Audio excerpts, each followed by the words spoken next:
개장 전 뉴스 보고 전략 고민하는 시간입니다. 투자 뉴스앤 전략 네 분 수고해 주시겠습니다. 야천투자연구소 남인호 소장, 프레스티지 경영전략연구소 반종민 소장과 타키오뉴스 조호진 대표, 하이투자증권 이건희 부장과 함께합니다. 어서 오세요. 자, 대외적인 불확실성이 생존하고 있는 시장입니다. 쉽사리 박스권 돌파를 하지 못하는 시장. 첫 번째 이슈는요. 갈등의 골이 깊어져만 가는 지정학적 리스크로 출발해 보겠습니다. 자, 어제 전승절을 맞아 진행된 행사에서 푸틴 러시아 대통령이 우크라이나 침공을 처음으로 전쟁으로 규정했습니다. 지금까지는 사실 특별 군사작전으로 지칭해 왔는데 입장을 바꾼 대통령의 의도 좀 어떻게 해석해 보실 수 있을까요? 네, 사실 이 의도는 지금 뭐 여러 가지 이슈가 있기는 하겠지만은 좀 어떻게 보면 좀 강경하게 좀 내용이 나오지 않았나라고 좀 생각이 들고 있고요. 이 이슈가 제가 봤을 때는 5월 한 17일까지는 계속되지 않을까 예측해보고 있습니다. 좀 더 살펴보니까 지난 8일 결국은 미사일과 드론을 통해서 우크라이나 수도 키예우에 공격을 한 이후로부터 전일 그 전승절 기념 행사에서 그 푸틴 대통령이 러시아를 상대로 한 진짜 전쟁이 벌어졌다고 좀 언급을 했기 때문에 이 발언을 좀 주목을 해봐야 되는데 지난해 2월 우크라이나 침공 시 공식적으로 그 당시 때는 특별 군사작전으로 언급이 됐었습니다. 그렇지만은 전쟁으로 언급이 되면서 긴장감을 좀 키우고 있는 상황이다라는 말씀 드리겠고요. 이와 더불어 그 이달 18일 날 그 흑해 곡물 수출 협상의 만료 가능성이 지금 현재 대두되고 있는 상황입니다. 뭐 지난 5일 티르키예와 유엔의 그 중재로 인해서 흑해 곡물 수출의 투입에 대한 신규 화물선의 승인을 좀 논의는 했었습니다만 합의에 이르지 못했거든요. 특히 러시아는 18일까지 수송을 미칠 수 있는 보장하지 못하는 선박을 승인하지 않을 것으로 좀 얘기가 나오고 있기 때문에 추측해보자면은 결국은 러시아는 협정 파기를 통해서 정치적 협상 카드로 사용할 가능성이 매우 높다 보시면 될 것 같습니다. 이로 인해서 사료 관련주 종목들은 다음 주 초까지는 큰 변동성이 나올 것이다라고 좀 생각이 들고 있고요. 사실상 추가적으로 지난 그 4월 한 달간 17% 오른 설탕 역시 러시아 우크라이나 전쟁으로 인해서 좀 어느 정도의 영향을 받은 것으로 보여지고 있지만은 사실상 설탕의 원료인 사탕수수를 생산하는 그 인도, 브라질, 태국 등에서 작황이 나빠져서 주요 원인이 발생됐기 때문에 이 점을 보셨을 때는 작황이 나빠져서와 또 러시아 우크라이나 전쟁과 관련된 복합적인 이슈가 부각되지 않았나라고 좀 말씀드릴 수 있겠고요. 이러한 점을 좀 참고로 하셔서 사료주와 설탕주는 좀 대응해 보시기 바라겠습니다. 네, 알겠습니다. 자, 그러면 일단 뭐 사료주, 설탕주, 그리고 음식료주 상승 지속성의 여부에 대해서 투자자분들은 가장 궁금해하실 것 같은데 이건희 부장님이 안 그래도 어제 이 시간에 사료주에 좀 주목하자라고 말씀을 해주셨어요. 네. 전거래일에서도 사료주, 음식료주들은 급등을 했습니다. 지금 기존 2차 전지 주도주들의 조정에 따라서 주도 섹터는 부재한 가운데 사료주, 가스주 이런 종목들의 랠리 어느 정도로 좀 예상하십니까? 일단 뭐 결론부터 말씀드리면 사료주랑 설탕주는 좀 달리 보셔야 될 것 같고요. 아, 네. 네, 설탕주는 사실은 뭐 러시아 우크라이나 전쟁보다는 아까 말씀하신 반종민 소장님 말씀하신 사실 수급의 문제 때문에 공급의 문제 이런 것들 때문에 그렇다고 보시면 될 것 같고요. 사료주는 이제 러시아나 우크라이나 자체 특히 이제 우크라이나도 밀과 옥수수 생산량이 워낙 많기 때문에 사실 이게 좀 너무 많은 것들을 갖고 있는 나라들끼리 싸우다 보면 항상 문제가 없는 국가들이 힘들죠. 힘든데 우리나라 같은 경우도 옥수수라든지 이런 부분들 대부분 수입을 하죠. 사료용 옥수수 같은 경우는 수입하기 때문에 그쪽 우크라이나에 수입하지 않더라도 전체적인 옥수수 수급이 안 좋아지면 당연히 이제 사료 가격은 올라갈 수밖에 없는 상황이기 때문에 당분간은 이제 사료주가 진짜 이걸로 돈을 많이 버냐라기보다는 모멘텀 때문에 올라갈 가능성이 높다. 뭐 사료에 이제 전가될 가능성이 높다라고 생각하고 사료주들이 좀 움직일 가능성이 높고요. 그리고 지금 이게 아마 협상이 종료되기 전까지는 계속 지금 흐름은 변동성이 커지면서 약간 우상하는 모습을 보일 걸로 좀 예상을 하고 있고 그리고 또 이제 이 전쟁 발언으로 인해서 오히려 가스 관련주들도 가스 관련된 종목들 그러니까 유럽이 이제 PNG로 받던 것들을 LNG로 받아야 되는 상황이 당분간 더 이어질 수밖에 없다라는 부분에서는 우리나라 이제 관련된 조선업 관련된 종목들이 오히려 더 수혜를 보지 않겠나 생각을 하고 있고, 그래서 LNG 관련 종목들 물론 조선주도 있고 그다음에 이제 본행제 관련된 종목들도 있는데 그런 종목들이 오히려 지금 더 수혜를 볼 수 있지 않겠나라고 생각을 하고 있습니다. 그래서 단순히 지금 가스 가격이라든지 유가의 상승 이런 것들은 생각보다 크지 않을 걸로 예상을 하고 있어서 오히려 그 가격 상승에 따른 뭐 일부 이제 종목들, 석유나 가스 관련된 종목들이 뭐 올라가기는 좀 어렵지 않겠나. 왜냐하면 지금 이미 이게 전쟁이 1년 이상 됐기 때문에 전쟁 발언을 했다 하더라도 조금 더 장기화될 수 있다는 부분이고 이미 공급망은 어느 정도 다 갖춰져 있다. 네. 그리고 지금 수급도 안정되어 있기 때문에 지금 아직까지 또 이제 여름이고 북반구가 아직 여름이기 때문에 이렇게 수요는 많지 않고 추이를 보면 당분간 뭐 유가가 급등한다든지 이런 변화는 안 생길 거로 생각을 하고 있습니다. 네, 알겠습니다. 오히려 유럽 가스난에 따라서 우리는 지금 조선주를 조금 더 주목해 볼 타이밍이다라고 말씀을 해주셨네요. 자, 그러면 계속해서 4월 중순 이후로 기간 조정을 받고 있는 한화 에어로스페이스 이슈 넘어가 보도록 하겠습니다.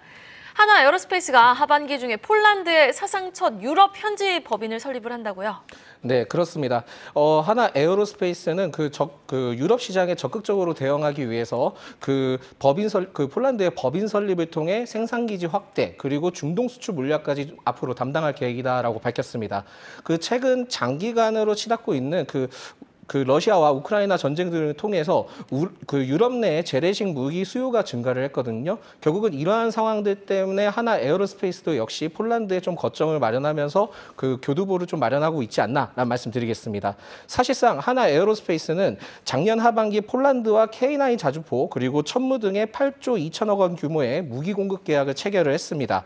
현재 지금 그 하나 제품인 그 레드백 수출 협상도 좀 진행되고 있는 가운데 사실상 그 장갑차 그 독일 제품과 협상에 좀 난항을 겪고 있기 때문에 사실 이 부분에 대해서 모멘텀이 좀 어느 정도 꺾일 가능성이 있을 것으로 좀 판단이 되고는 있지만은 폴란드 역시 한국 방산 기업으로부터 기술 이전을 원하는 것으로 알려졌기 때문에 제가 봤을 때는 추가 무기 판매 계약 가능성은 아직까지 좀 남아 있다라고 좀 보시면 될 것 같습니다. 이에 그 하나 에어로스페이스는 이달 24일 좀 이벤트가 있습니다. 누리호 3차 발사 진행과 관련된 이벤트가 있고 현재 나로 우주센터에서 그 동사연구원과 관계자 100명이 그 머무르면서 누리호 3차 발사의 그 막바지 조립과 시험 절차를 좀 진행 중이고 있거든요. 그러다 보니까 이번 성공을 하게 된다 한다면 25년에 4차, 26년 5차 등을 통해서도 모멘텀이 좀 충분히 있을 수 있다라는 말씀 드리겠고요.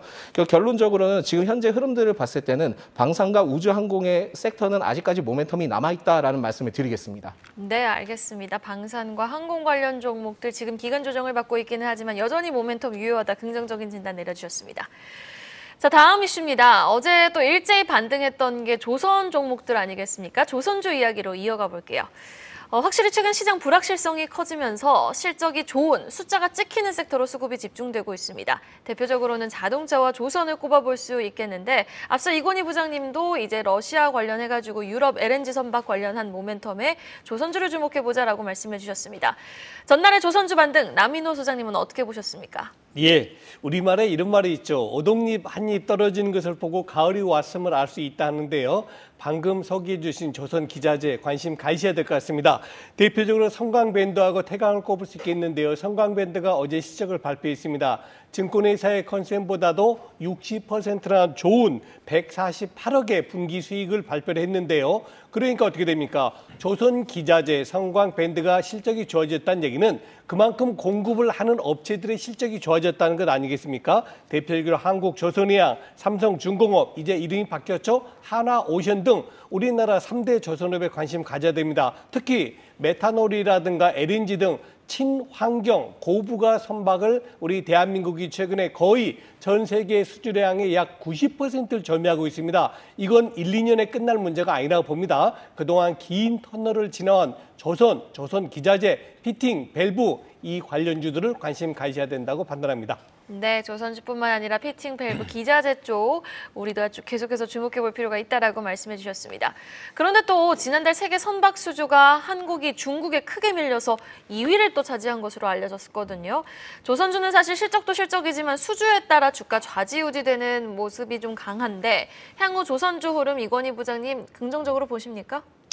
일단 이번 그 4월에 중국이 압도적으로 수주를 많이 했다. 4월에 발주된 물량의 한 78%, 76%를 중국이 차지했다는 뉴스가 나왔는데 좀 너무 자극적인 기사였지 않았나 생각을 그래요? 하고요. 좀 일시적인 상황을 가지고 너무 확대 해석을 하고 있다라고 생각하시면 될 것 같고요. 그리고 이제 조선업 관련돼서 지금 공부를 좀 해보시면 사실 우리나라 조선업은 지금 LNG에 집중하고 있습니다. 그게 한 척당 보통 3천억이 넘는 수익을 매출을 발생하는 조선 LNG 선에 집중을 하고 있고요. 지금 현재 건조되고 있는 배들의 단가를 보면 제일 비싼 게 LNG고 그 다음이 이제 뭐 탱커, 그 다음이 이제 뭐 컨테이너, 그 다음에 또 나중에 가면 이제 저 벌크선까지 내려가는데 사실 지금 중국이 수주를 많이 한 거는 벌크선 위주고요. 그 다음에 일부 탱커가 좀 포함되어 있는데 이런 부분들은 여전히 우리나라가 굳이 수주를 안 한 거다라고 생각하시면 맞을 것 같고요. 또 최근에 외교 관계를 보면 뭐 프랑스 대통령이 중국에 방문하면서 중국은 비행기를 사주고 중국은 배를 사줬습니다. 그러니까 배를 만들고 프랑스는 배를 팔고 중국은 배를 팔고 프랑스는 비행기를 팔았죠. 이게 어떻게 보면 약간 외교적인 역학관계 때문에 일시적으로 4월에 수주가 좀 몰려있다라고 생각하시면 될 것 같고요. 오히려 지금 조선주 수주잔고는 굉장히 좀 좋습니다. 수주잔고 대비해서는 주가는 되게 저평가되어 있고요. 그 이유는 2007년도, 8년도, 이제 2016년도죠. 이제 예전에 안 좋았던 때 시절에 대한 그런 트라우마 때문에 여전히 수주잔고가 올라오고 있음에도 불구하고 주가는 좀 못 따라오고 있는 상황이고 이제 조금 시동을 건다라고 좀 생각을 하고 있습니다. 그게 이제 오히려 밑에 단 피팅 업체들 쪽에서 좋은 실적이 나오니까 조선업도 이제 좋겠구나라고 지금 따라오는 이상한 모습이 좀 나왔는데 사실은 이제 앞으로는 조선주가 먼저 주도를 하면서 끌고 갈 가능성이 높다라고 생각하고 있고요. 여전히 이제 뭐 중국의 추월이라든지 뭐 추격이라든지 여러 가지 얘기가 나오지만 중국의 조선소들 굉장히 많이 망했습니다. 그래서 지금 조선소 굉장히 많이 줄어 있고요. 그 와중에 우리나라의 MS는 계속 올라가고 있어서 여전히 세계 1등을 차지하고 있고 특히 이제 아까 말씀하신 친환경 선박이라든지 LNG 선박, 특히 돈이 되는 선박 위주로 해서 지금 도크를 채우고 있다라고 생각하시면 될 것 같고 일시적으로 지금 중국이 조금 더 했다라고 해서 걱정하실 필요는 없을 것 같고요. 중국의 LNG선 기술도 여전히 좀 떨어져 있어서 우리나라가 LNG선 수주에 거의 한 85%를 차지하고 있다는 점 좀 주목하시면 될 것 같습니다. 그래서 가장 핵심적으로 저는 뭐 현대중공업을 보셔야 된다고 보고 있는데 현대중공업 아까 얘기하신 친환경 선박에 들어가는 핵심인 엔진 사업부를 갖고 있다는 게 가장 잘 되어 있는 회사고요. 영업이익도 사실은 실적 이제 이익 전환도 작년 3분기부터 흑자 전환을 했기 때문에 이미 이제 먼저 실적이 올라오고 있는 가장 빠르게 올라오고 있는 조선사다. 그리고 이제 삼성중공업 같은 경우도 27개 분기 만에 흑자를 이제 기록을 했기 때문에 이제부터는 좀 보셔야 된다라고 좀 생각을 하고 있습니다. 네, 알겠습니다. 일단 뭐 중국과 한국의 통계 관련해서 지난달 관련해서는 중국이 그렇게 많이 점유율을 지배한 거는 벌크선 때문이다. 우리는 LNG선의 추이에 좀 주목해 볼 필요가 있다고 정리해 주시면서 그래도 유망한 종목 두 종목 제시해 주셨으니까요. 오늘 또 주가 추이 지켜보시면 좋겠습니다. 이어서 공시 내용 살펴보겠습니다. 어제 진에어의 성적표가 공개됐는데요. 영업이익, 매출, 순이익 모두 분기 기준 역대 최대 실적을 기록했습니다. 자세한 내용 전해주시죠. 예, 1분기 잠정 실적 어제 발표했습니다. 매출이 3,520억 원이고 영업이익이 무려 849억 원을 이제 기록했다고 이제 공시했습니다. 영업이익 같은 경우는 이제 2분기, 2분기 연속으로 이제 흑자를 기록했습니다. 우리가 뭐 다 알다시피 코로나 때문에 사람들이 아예 이동 자체를 못하니까 진에어를 비롯한 이제 모든 항공사들이 모두 엄청난 고통을 겪고 뭐 전 세계적으로 봤을 때는 뭐 이무 어떤 항공사들은 뭐 이렇게 아예 문을 닫기도 하고 흡수합병 되기도 했습니다. 우리나라에서 사실은 뭐 그 대한항공과 아시아나가 이제 그 M&A가 지금 진행 중인데 그것도 역시 코로나 때문에 후유증이라고 볼 수 있습니다. 이번엔 영업이익을 849억 원을 올렸는데요. 시장 컨센서스가 한 그 498억 원이었습니다. 영업이익이. 그러니까 71%나 추월한 것이기 때문에 진에어가 원래 좋을 줄 알았지만 이렇게까지 좋을 줄 몰랐다라고 이제 보시면 되겠습니다. 그 진에어에 대해서 결국은 아까 말씀드린 대로 이제 코로나 이제 후유증이 풀리면서 엔데믹이 접어들면서 생긴 현상이라고 볼 수 있는데요. 이게 전 세계적으로 보면은 사실은 이 그 어떤 호조가 매출 성장세가 계속 지속될 것이라고 볼 수 있습니다. 왜냐하면은 그 보복 소비라고 우리가 보통 통칭하는 과거에 계속 해외를 다녔는데 못 가서 생긴 어떤 불만, 거기서 생긴 이제 갈증 같은 것이 이제 점진적으로 풀리고 있습니다. 그 다른 나라 항공사를 보면 JP 모건 같은 경우 어제 같은 경우 보면은 아메리카 항공의 주가를 2배로 이제 상향을 했습니다. 이거 역시 이제 아까 말씀드린 보복 소비의 어떤 결과를 볼 수가 있고요. 같은 이제 맥락으로 볼 수 있는 에어비앤비가 오늘 아침에 새벽에 이제 실적을 발표했는데 흑자전을 하면서 어닝 서프라이즈를 발표했습니다. 이런 것들이 다 모두 다 하나의 어떤 묶음이라고 보시면 되겠죠. 당연히 해외를 나가서 거기서 이제 그 체류를 해야 되고 해외 나가려면 이제 비행기를 타야 되고 이런 맥락으로 진에어가 이번에 호실적을 기록했습니다.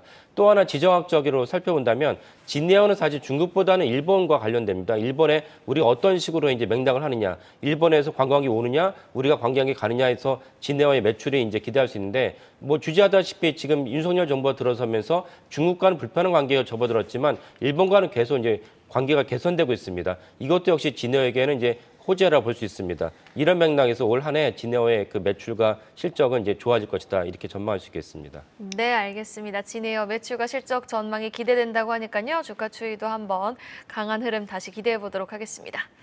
계속해서 실적이 찍히는 섹터 자동차 이야기로 넘어가 보도록 하겠습니다. 현대차 다시 한번 통큰 투자 단행에 나서는데요. 울산 공장에 지금 약 2조 원을 들여서 전기차 전용 공장을 신설할 계획이다라고 밝혔습니다.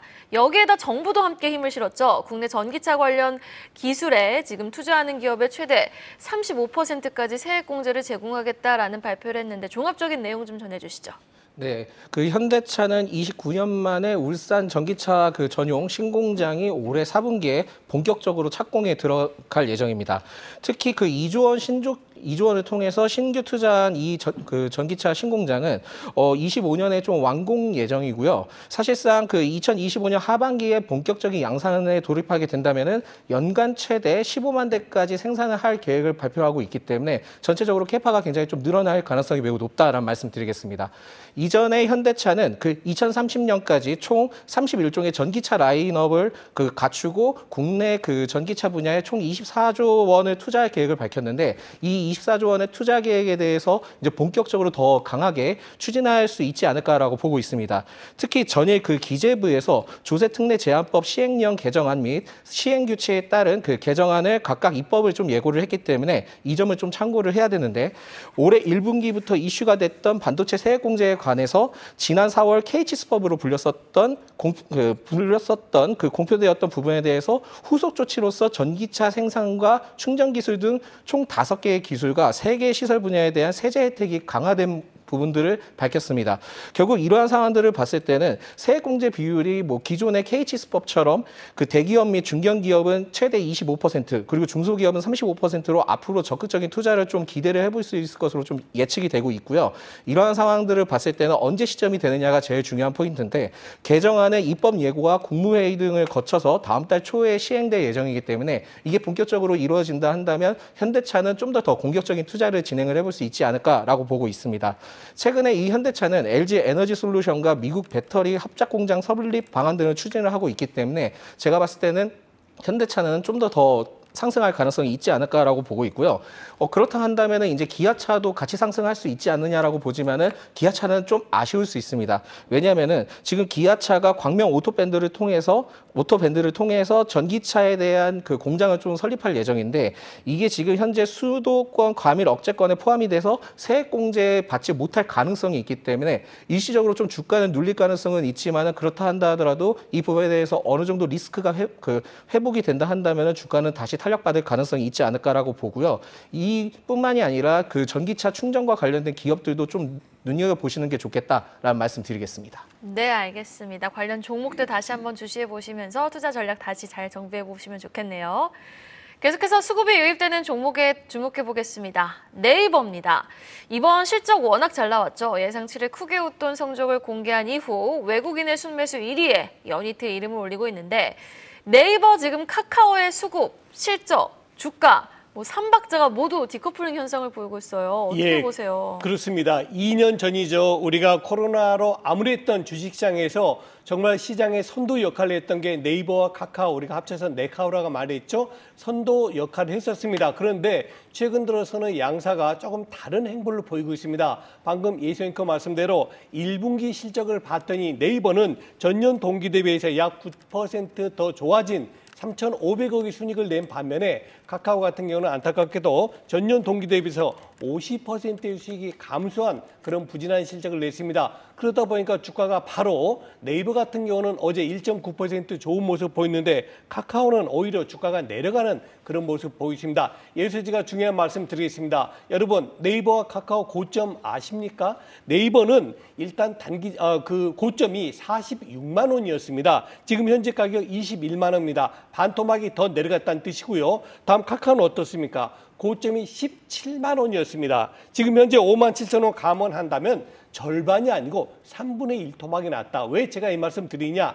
이미 네이버나 카카오는 실적 부진이 주가에 반영되었다. 물론 주가에 반영되었다고 오늘부터 오른다는 뜻이냐? 그건 아닙니다. 그러나 분명한 것은 이제는 저점권에 진입했다는 말씀을 드리고 싶습니다. 네, 알겠습니다. 그럼 궁금한 부분은 당분간 현재의 네이버, 카카오의 상반된 분위기가 앞으로도 좀 계속해서 이렇게 이어질지 여부거든요. 이건희 부장님 어떻게 보십니까? 지금 뭐 외국인 순매수 상위 종목 안에 이제 네이버가 이제 두 번째로 들어가 있는데 사실은 네이버랑 카카오를 몇 번째 말씀드렸는데 저는 네이버다 계속 말씀드렸습니다. 그 이유는 결국엔 사업 모델 자체가 다르고요. 그러니까 사업을 비슷한 걸 하는 것 같지만 사실은 네이버는 구글 모델을 따라가고 있고요. 그래서 알파벳 같이 모든 자회사들을 다 품어 안고 있습니다. 그래서 안고 있어서 사실은 굉장히 저평가되어 있는 기업이다라고 저는 개인적으로 생각을 하고 있고요. 오히려 지금 카카오 같은 경우는 투자회사이거나 약간 지주사 성격을 갖고 있기 때문에 지금 자회사들을 계속 상장시키다가 지금 이제 브레이크가 좀 걸려 있는 상황이죠. 카카오 엔터 관련돼서 또 이제 다시 한번 이슈가 또 나올 가능성이 높긴 하지만 여전히 카카오 같은 경우는 지주사라고 이제 성격을 규정 지으면 사실 할인될 가능성이 높다라고 보시면 앞으로의 반등 추이를 보면 네이버가 더 빨리 올라올 가능성이 높고 카카오는 좀 천천히 올라올 가능성이 있다라고 생각하고 있습니다.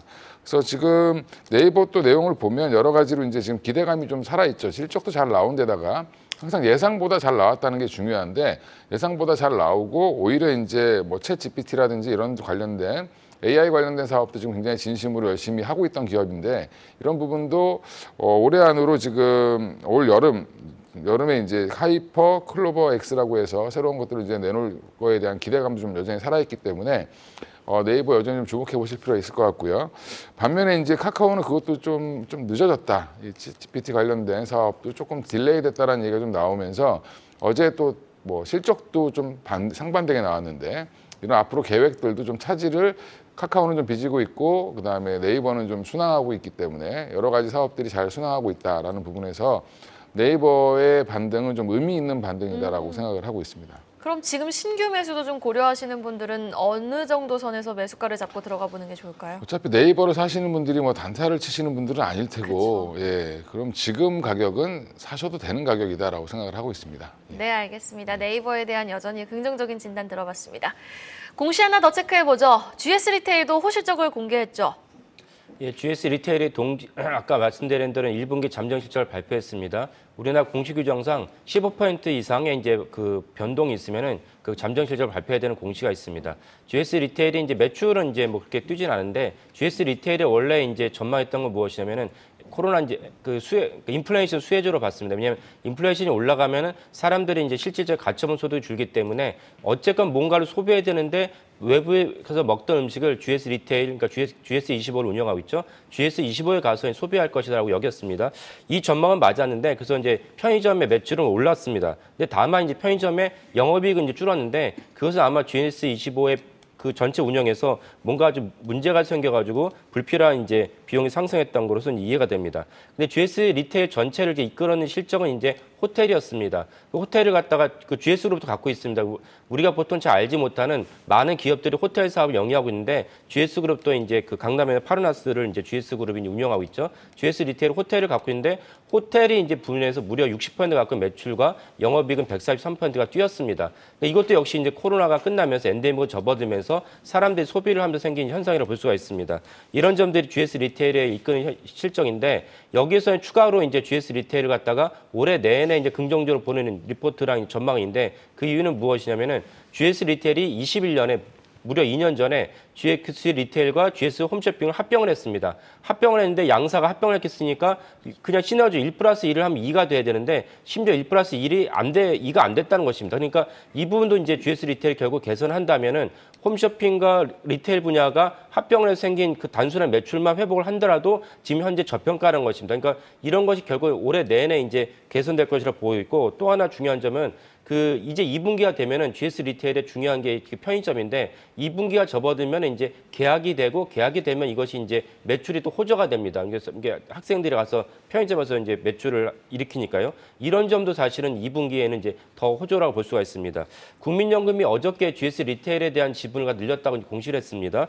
9.29%, 9.98%로 10% 육박할 정도로 이제 지분을 늘렸는데 10%가 넘어가면 이제 공시 규정임이 또 더 새로워집니다. 근데도 불구하고 국민연금이 지분을 획득했다는 것은 그만큼 GS 리테일을 긍정적으로 보고 있다는 것이고 여기다가 단순 투자에서 일반 투자로 이제 보유 목적을 갖다 바꿨습니다. 일반 투자를 하면은 보다 많은 부분의 경영을 이제 간섭하고 개입하겠다는 것이기 때문에 그만큼 국민연금 입장에서는 GS 리테일에서 주가 매출을 신경 써라라고 요청을 한 것이고 이 점도 사실 일반 주주들 입장에서는 긍정적으로 보시면 되겠습니다.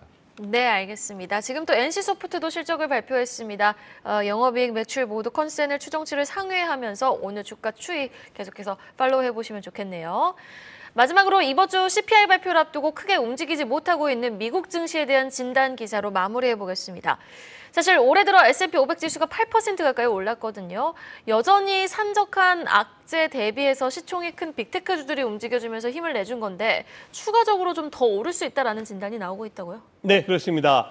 모두가 아니다 할 때 나는 예라고 하겠다. 모두가 어렵다고 할 때 나는 기회다라고 하겠다 하는 것이 우리 한국뿐 아니고 미국에도 있습니다. 미국의 스타펠 투자은행인데 우리로만 증권회사죠. 스타펠 증권의 베리 베니스터라는 투자 전략가 제시한 겁니다. 결국 올 하반기에 미국 금리는 동결이 될 것이고 그러면 기업의 실적은 좋아질 것이고 결과적으로 미국 경기에 침체, 리세션은 없다. 그러면은 지금 S&P 500이 4,100인데 4,400포인트까지 본래 이 전략가는 S&P 500을 4,200까지 목표가를 제시했답니다. 근데 이걸 조금 더 올려서 약 5% 정도 올려서 4,400까지 본다라고 말씀드렸는데 바로 말씀하신 금리 동결 그리고 기업 실적이 미국 주가를 올릴 것이다. 저희 생각과 너무나 일치해서 여러분께 소개를 해드립니다.